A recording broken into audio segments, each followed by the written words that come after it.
एक सवाल एक जहन में मेरे आ रहा है कि आप एक पीडीपी के भी एक स्टेट सेक्रेटरी हैं। क्या जब आपकी सरकार थी जम्मू कश्मीर में उस समय भी आपदा आई थी? मेरे को एक जहन में एक बात आ रही है, क्या उस समय सरकार ने कोई ऐसे एक्शन किए थे कि आज आपको लगता है कि यूटी के बाद उन एक्शन में कुछ बहुत अंतर आ गया। उस वक्त इमीडिएटली दूसरे दिन लोग जो थे वो सड़कों पे थे। ये जो आपदा आई है अचानक ही, कोई भविष्यवाणी नहीं थी, कोई कुछ हुआ से लेके ये जोड़ियाँ तक जो हमारी बॉर्डर बेल्ट है, जी जिसको हम बासमती बोलते हैं, वर्ल्ड फेमस बासमती 370 बोलते हैं, उसकी तबाही में तो दो बीजेपी के जो अधिकारी थे, एक सरपंच था और एक डीडीसी मेंबर था, आपस में लड़ पड़े हैं कि भाई आपने मेरे एरिया में जाना। वो कहता जी मेरे एरिया। आज की डेट में बीजेपी के पिट्ठू बन चुके हैं। वो बीजेपी बालक लोगों के ही पास गए, बाकी इसमें तो कोई पार्टी का मतलब ही नहीं। नमस्कार, आप देख रहे हैं जेके मेट्रो चैनल। मैं हूं आर के कोल।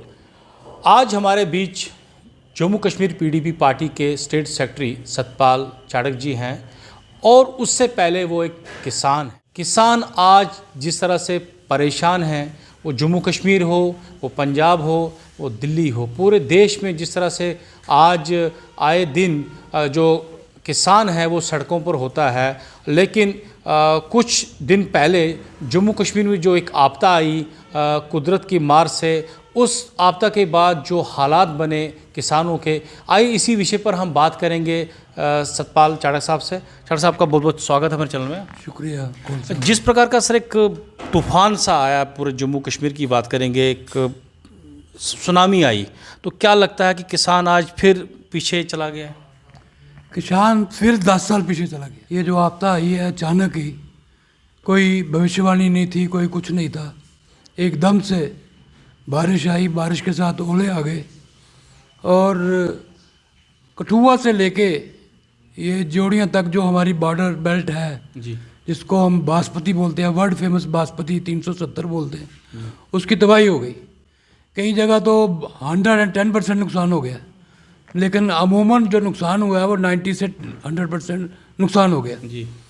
और उस सिलसिले में हम लोग एक चीदा जितने भी हम लोग पार्टियों से तल्लक रखते हैं, हम लोग जो अपने बोर्ड के मेंबर थे, दलजीत सिंह की अध्यक्षता में हम कल फारूक खान साहब जो एडवाइज़र हैं हमारे, उनसे मुलाकात की और खुशकिस्मती से ये मौका मेरे को ही दिया गया वहाँ पे बासमती पे के बोलने के लिए, क्योंकि मैं एक बासमती ग्रोवर हूँ शुरू से ही। सियासत तो अलग चीज़ है, लेकिन बेसिकली मैं जो है एक खुद फार्मर हूँ और खुद ये काम हाथ से करता हूँ। तो उसके विषय में जो हमने कल देखा और जो उनसे बात की, हमने उनको बताया कि एक नाल बासमती लगाने में हमारा जो खर्चा आता है वो 2800 रुपया एक कनाल का आता है और उसमें से जो हमें यील्ड मिलती है वो 6000 रुपये के करीब यील्ड मिलती है। वो सारी जो थी वो ख़त्म हो चुकी है और अब तो हमारे लिए ये परेशानी हो गई है कि वो जो उसका स्ट्रा रह गया है, जिसको हम पराली बोलते हैं, उसको कैसे उठाया जाए। उसको काटने के लिए जो लेबर आई हुई है वो 6000 रुपया एकड़ मांग रही है। मतलब 6000 रुपया एकड़ का मतलब हो गया 600-700 रुपया कनाल का हो गया। तो वो फार्मर कहाँ से देगा? उसको तो उम्मीद नहीं कि 10 रुपये भी मुझे इसके मिलेंगे। क्या आपको लगता है जो गवर्नमेंट के अधिकारी आपके एरिया में होते हैं, उन्होंने उस समय जो आपदा, उस समय जो पूरे जम्मू कश्मीर की बात करेंगे, आपके एरिया की बात करेंगे, बिश्ना की, क्या गवर्नमेंट का बड़ा अधिकारी वहाँ पर पहुँचा? देखिए, डीसी साहब कल गए हैं जी। हमारे डीडीसी के मेंबर जो हैं, मैं ये कहूँगा कि जितना भी आला अधिकारी, चाहे वो रेवेन्यू डिपार्टमेंट के थे, चाहे वो एग्रीकल्चर डिपार्टमेंट थे, वो आज की डेट में बीजेपी के पिट्ठू बन चुके हैं। वो बीजेपी बालक लोगों के ही पास गए, बाकी इसमें तो कोई पार्टी का मतलब ही नहीं है। इसमें भी लगता है आपको कि इसमें भी पॉलिटिक्स की गई, कि जिस तरह से आप बिल्कुल पॉलिटिक्स की गई है।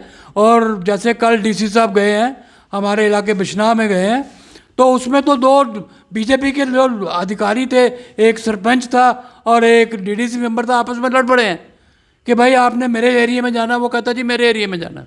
मुझे नहीं लगता आज से पहले 70 साल में कभी ऐसा हुआ हो कि कोई जितने भी गवर्नमेंट एम्प्लॉइज है, चाहे वो डायरेक्टर एग्रीकल्चर है, वो अगले दिन अपने इधर घूम रहे थे मड़ में, वो किसी बीजेपी के लीडर के साथ थे।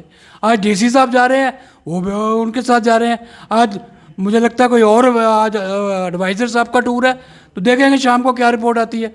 तो ये तो तंत्र ही जो जितना भी इस वक्त एडमिनिस्ट्रेशन है वो सारी बीजेपी की है।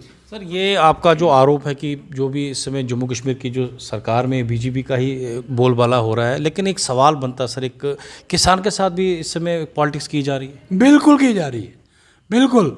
मैं कहता हूँ मेरा इलाका बिश्नाह कंस्टिट्यूंसी है, बिश्नाह ब्लॉक के अंदर अभी तक सिवाय तहसीलदार के, वो भी पहले दिन तहसीलदार किसी डीडीसी मेंबर के साथ गया था, किसी आदमी ने आज तक मेरी पंचायत में चक्कर नहीं लगाया। जबकि हम लोग कल फारूक साहब से भी मिले, मेरे उसको अपने डायरेक्टर साहब को फ़ोन पे बात करने की कोशिश की, लेकिन कुछ नहीं। हमने जब इंश्योरेंस करवाया हुआ है, हम अपने बैंकों में अप्रोच करते हैं, बैंक वाले ये बोलते हैं कि आप इंश्योरेंस कंपनी को मिलिए। हम डायरेक्टर साहब ये बोलते हैं कि इंश्योरेंस कंपनी को मिलिए, लेकिन उन्होंने जो नंबर नेट पे इंश्योरेंस कंपनी आपने जो दिए हुए हैं वो लैंडलाइन नंबर है, वो जब भी करो वो बिजी आते हैं।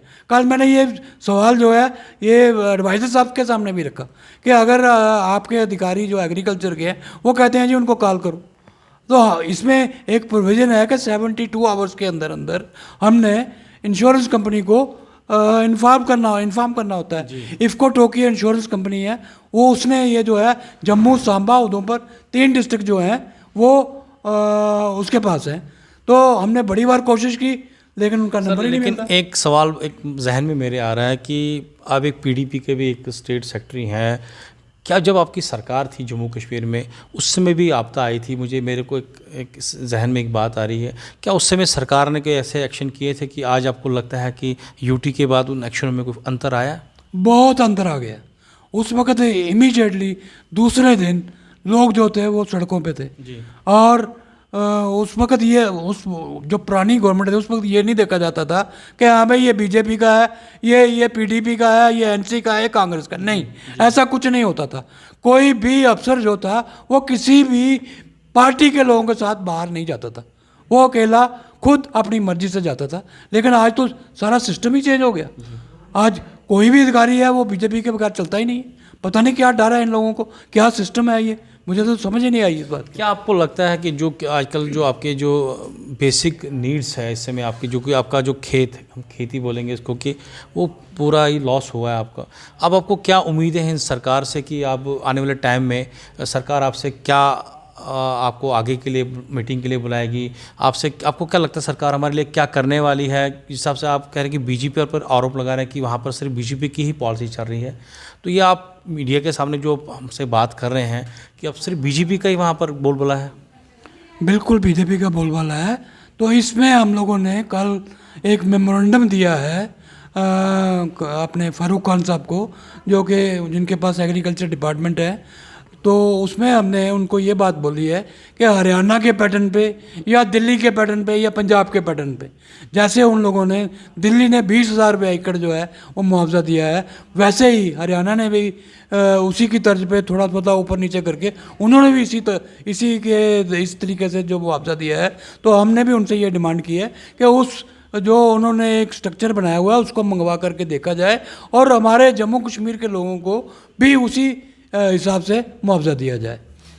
जिस तरह से आप देखा जाए कि आप दिल्ली की बात कर रहे हैं, आप हरियाणा की बात कर रहे हैं, जम्मू कश्मीर सर एक अलग पॉइंट ऑफ व्यू देखा जाए कि इस समय जम्मू कश्मीर में आए दिन आप देख सकते हैं कि हम दूसरे जगह हम लोग बात को लेके जा रहे हैं, दूसरी बात लेके कि आजकल जम्मू कश्मीर के जो हालात हैं पॉलिटिकल लेवल पे, आपको लगते हैं कि जो बीजेपी के सिवा दूसरी पार्टियां ग्रोथ कर पाएंगी? देखिए कैसे कर पाएंगी। अगर हम लोग बोलते हैं या हम लोग किसी को फ़ोन करते हैं, जैसे मैं पीडीपी से तल्लक रखता हूँ, मैंने डायरेक्टर साहब को 10 बार फ़ोन किया है, एक बार हेलो हुई है, उसके बाद उन्होंने मेरा फ़ोन ही नहीं उठाया। आज ये तो मेरी नहीं, सब पार्टियों की यही हालत है। आपको लगता है बीरू केसी सिर्फ बाकी पार्टियों को छोड़ के एक ही पार्टी को सुनना? बिल्कुल इग्नोर कर रही है, बाकी सब पार्टियों को इग्नोर किया जा रहा है। बाकी मैं आपके चैनल से अपने जितने भी जिम्मेदार भाई हैं उनसे एक रिक्वेस्ट करूंगा कि भाई साहब, मैं कल सुन के हैरान हो गया, वहाँ इंश्योरेंस कंपनी बैठी हुई थी, तो जब हमने उनके सामने ये आंकड़ा रखा कि भाई 1,80,000 हमारा जिम्मेदार है, तो उनके पास जो आंकड़ा था 18,000 कुछ लोग थे जिन्होंने इंश्योरेंस किया है। 10% लोग भी नहीं है जिन्होंने अपनी फसल का इंश्योरेंस कराई। भाइयों मेरे हो, बात ऐसे है कि अपना इंश्योरेंस का फ़ायदा लो। तो मुझे वहाँ पे ये बोला गया, डायरेक्टर एग्रीकल्चर ने ये बात बोली कि भाई लोगों ने हमें एप्लीकेशनें दी हुई हैं। बैंक पहले जो था वो उनके केसीसी कार्ड में से ऑटोमेटिकली काट लेता था, लेकिन लोगों ने जाकर के एप्लीकेशन दी है कि हमारा इंश्योरेंस नहीं करो, हमारा इंश्योरेंस नहीं करो। उसमें कम बहुत बड़ी तादाद है जिन लोगों ने ये कह दिया कि नहीं हमें इंश्योरेंस नहीं करो। 100 कुछ रुपए जो है वो एक कनाल के लगते हैं। और मैं आपको ये भी बता दूं कि इंश्योरेंस कंपनी जो है अगर 100% आपकी फसल बासमती की ख़राब होती है तो उसके लिए उन्होंने रखा है 5,000 रुपये। अगर 90% होती है तो उसी हिसाब से, 80% होगी उसी हिसाब से। आपका साफ तौर से ये कहना है कि जो इंश्योरेंस कंपनी है वो अपना काम तो सही ढंग से कर रही है, लेकिन जो सरकार है उस समय उस तरफ गौर नहीं कर रही, ये आपका आरोप है। सरकार का भी कसूर है। मैं कहता हूं कि इसमें इंश्योरेंस कंपनी का भी कसूर है। कल मैंने ये मुतालबा भी फारूक खान साहब के आगे रखा कि इंश्योरेंस कंपनी को village to village, panchayat to panchayat. Farooq साहब ने आपको क्या आश्वासन दिया? फारूक साहब ने आश्वासन दिया कि मैं, जैसे आप कह रहे हो कि भाई पंजाब पैटर्न या हरियाणा पैटर्न या दिल्ली पैटर्न, तो मैं वहाँ की जो उन्होंने उनका जो ये सिस्टम बनाया हुआ है, उन्होंने अपने जो सेक्रेटरी हैं हमारे एग्रीकल्चर के, उनको ये आदेश दिया है कि फ़ौरन वो जो है 2-4 दिन में उसकी कापी मंगवाई जाए, ताकि हम भी उसी पैटर्न पे ये बना करके सेंट्रल गवर्नमेंट को भेजें, ताकि हमारे किसानों को सही मुआवजा मिल सके। साफ तौर से चाडक साहब का ये कहना है कि जो फारूक खान साहब हैं उन्होंने हमें आश्वासन दिया कि आपकी जो मसाइल्स हैं उनको हम जल्द से जल्द पूरा करेंगे। जो पैटर्न्स हैं बाकी स्टेटों का उनको देखकर जो भी मुआवजा होगा हम जल्द से जल्द किसानों को देंगे। तब तक आप जुड़े रहें हमारे चैनल के साथ। नमस्कार। You are watching JK Metro Channel.